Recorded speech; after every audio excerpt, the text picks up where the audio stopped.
નમસ્તે મિત્રો, ફરી એકવાર અમારી યુટ્યુબ ચેનલમાં તમારું સ્વાગત છે।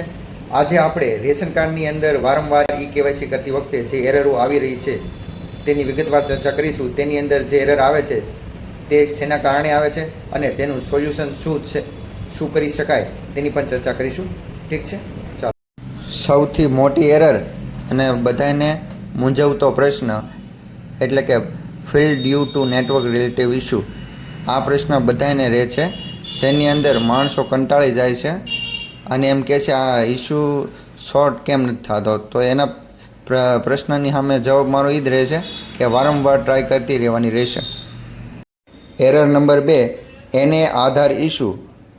આ એરર આવવાનું કારણ કાં તો બાયોમેટ્રિક અપડેટ ના હોય અને કાં તો આધાર કાર્ડની અંદર મોબાઈલ નંબર એડ ન હોય, તેના કારણે આ એરર આવે છે। તેના સોલ્યુશનની અંદર આધાર સેન્ટરે જઈને બાયોમેટ્રિક અપડેટ કરાવવું અથવા તો મોબાઈલ નંબર અપડેટ કરાવો।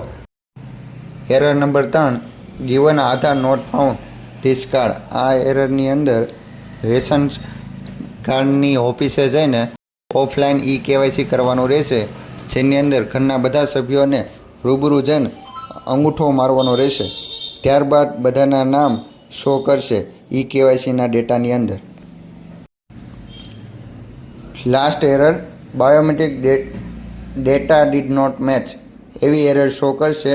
તેમાં મેં જે એરર 2ની અંદર વાત કરી તે જ વસ્તુ લાગુ પડશે। આમાં પણ આધાર સેન્ટરે જઈને બાયોમેટ્રિક અપડેટ કરાવવાનું રહેશે, ત્યારબાદ કેવાયસી કરવાનું રહેશે। જો તમને વિડીયો સારો લાગ્યો હોય તો લાઇક એન્ડ સબસ્ક્રાઈબ કરવાનું ભૂલતા નહીં। Thank you for watching.